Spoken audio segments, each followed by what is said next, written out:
الحمدللہ رب العالمین الصلاة والسلام علی سید المرسلین اما بعد فاعوذ باللہ من الشیطان الرجیم بسم اللہ الرحمن الرحیم السلام علیکم ورحمۃ اللہ وبرکاتہ۔ امید کرتا ہوں کہ تمام ویورز خیر و عافیت سے ہوں گے۔ دعا ہے کہ رب تعالی ہم سب پر اپنا خصوصی کرم فرمائے۔ واجب الاحترام دوستوں، بزرگوں، بھائیوں، بہنوں، آج آپ کے لیے ایک ایسا پاورفل وظیفہ لے کر آئے ہیں کہ جس کی برکت سے انشاءاللہ دنیا آپ کے قدموں میں ہوگی۔ بہرحال دنیا کو قدموں میں لانے سے پہلے ہم نے دیکھنا یہ ہے کہ ہم جس ٹائم میں وہ وظیفہ کرنا ہے اس ٹائم میں جو رب تعالیٰ کے احکامات ہیں ان پر بھی عمل کرتے ہیں کہ نہیں کرتے۔ واجب الاحترام دوستوں، بزرگوں، بھائیوں، بہنوں، رزق میں تنگی کا ایک سبب جو ہے وہ صبح صادق سے یعنی کہ فجر کا نماز کا ٹائم جو شروع ہوتا ہے اس وقت سے لے کر طلوع آفتاب یعنی کہ جب سورج طلوع ہوتا ہے، سورج کی پہلی کرن پڑتی ہے، اس ٹائم تک جو انسان سو جاتا ہے وہ اپنا رزق کھو جاتا ہے۔ اس کا رزق جو ہے اس میں بے برکتی اور رزق سے برکت اٹھا لی جاتی ہے، رزق میں تنگی آ جاتی ہے۔ آقا صلی اللہ علیہ وسلم نے فرمایا کہ یہ جو ٹائم ہے رزق کی تقسیم کا، اس میں نہیں سونا چاہیے۔ حضرت انس رضی اللہ عنہ سے حدیث کی وضاحت پوچھی گئی تو آپ رضی اللہ عنہ نے فرمایا کہ صبح صادق سے لے کر طلوع آفتاب تک نہیں سونا چاہیے کہ اس سے رزق میں تنگی ہوتی ہے، اور یہ رزق تقسیم ہونے کا وقت ہے جب انسان کو رزق دیا جاتا ہے۔ اگر انسان سو رہا ہوگا، یہ میں مفہوم عرض کر رہا ہوں، اس میں کچھ اپنی طرف سے یہ جو سو رہا ہوگا یا یہ جو باتیں ہیں یہ اپنی گفتگو کو میں ساتھ میں شامل کر رہا ہوں۔ جو حدیث کے الفاظ ہیں اس میں یہ ہے کہ سونا نہیں بلکہ اللہ تبارک و تعالیٰ کا ذکر کرنا ہے، اور وہ کیا کرنا ہے؟ سبحان اللہ، اللہ اکبر اور استغفر اللہ۔ یہ جو کلمات ہیں ان کو 70 مرتبہ 70 ٹائم جو ہے ان کو پڑھنا ہے۔ یہ اس ٹائم میں جو ہمیں ٹائم ہمارا بچتا ہے۔ اب یہ دیکھیں کہ فجر کی نماز کے لیے وہی جاگے گا جو رات کو جلدی سوئے گا۔ اب اگر ہم رات کو 12 بجے تک، 1 بجے تک، 2 بجے تک، 3 بجے تک جاگ رہے ہیں تو پھر فجر کی نماز کے ٹائم پہ صبح صادق کا جو ٹائم شروع ہوتا ہے اس وقت سے طلوع آفتاب تک ہماری آنکھ کیسے کھلے گی؟ تو ہمیں چاہیے کہ ہم رات کو جلدی سو جائیں اور صبح جلدی اٹھیں۔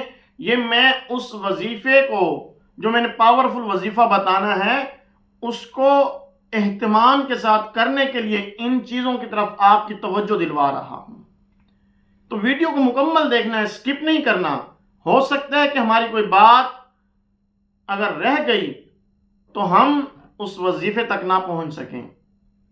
واجب الاحترام دوستوں، بزرگوں، بھائیوں، میں عرض کر رہا تھا کہ رات کو جلدی سوئیں گے تو صبح جلدی اٹھیں گے، اور صبح جلدی اٹھیں گے، نماز کے ٹائم پہ اٹھیں گے، وضو کریں گے، مسجد کی طرف جائیں گے۔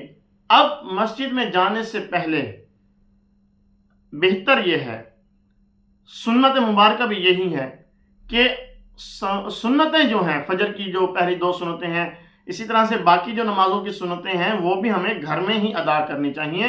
آقا صلی اللہ علیہ وسلم نے فرمایا کہ نماز کا کچھ حصہ گھروں میں ادا کرو، اپنے گھروں کو قبرستان مت بناؤ، یعنی کہ نماز کی سنتیں اور نوافل جو ہیں وہ ہم گھر میں ادا کریں۔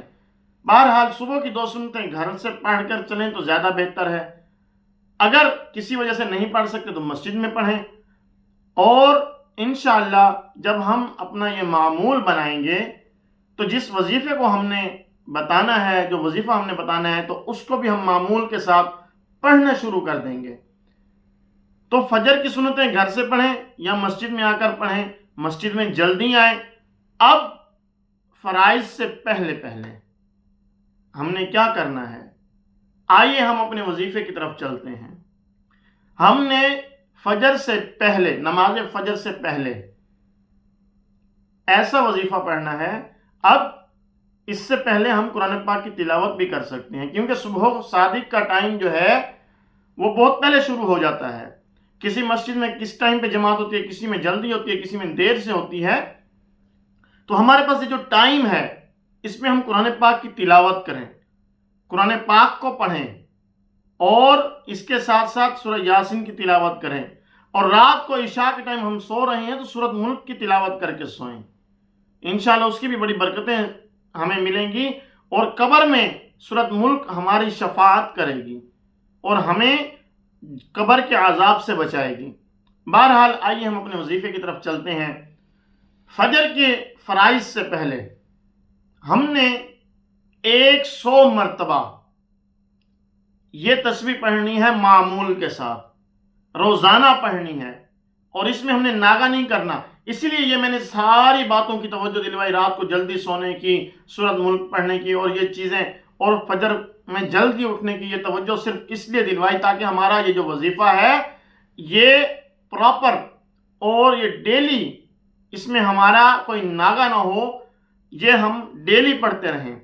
اب پڑھنا کیا ہے؟ ہم نے 100 مرتبہ سبحان اللہ وبحمدہ سبحان اللہ العظیم وبحمدہ استغفر اللہ، یہ تسبیح ہم نے روزانہ 100 مرتبہ فجر کی نماز سے پہلے پڑھنی ہے۔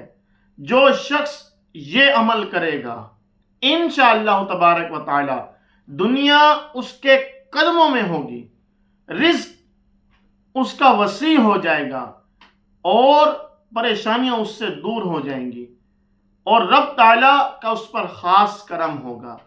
اسی طرح سے وہ انسان اپنی زندگی خوشگوار گزارے گا۔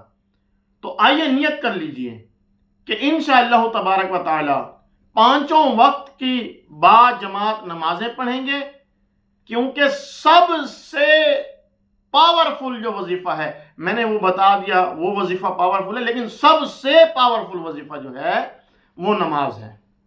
جو انسان نمازوں کی پابندی کرتا ہے اس کو کسی وظیفے کی ضرورت نہیں پڑتی۔ ہاں، اگر وہ نماز پنجگانہ کے ساتھ ساتھ وظائف کا اہتمام کرتا ہے تو وہ سونے پہ سہاگا ہے، وہ ہمارے لیے فائدہ ہی فائدہ ہے۔ تو ہم نے نیت یہ کرنی ہے کہ انشاءاللہ 5 وقت کی با جماعت نماز ادا کریں گے، ہماری بہنیں گھروں میں نمازوں کی پابندی کریں گی، اور بچوں کی بھی توجہ نماز کی طرف دلائیں گے۔ اور اس کے بعد انشاءاللہ جب ہم یہ وظیفہ روزانہ کرتے رہیں گے تو جو میں نے فضائل بتائے ہیں کہ انشاءاللہ دنیا ان کے قدموں میں ہوگی، اور رب تعالیٰ کی طرف سے ان کو غیب سے رزق ملے گا۔ دعا ہے کہ رب تعالیٰ جو درسوں میں ہوں اسے یاد رکھنے، اس پر عمل کرنے اور اسے دوسروں تک پہنچانے کی توفیق عطا فرمائے۔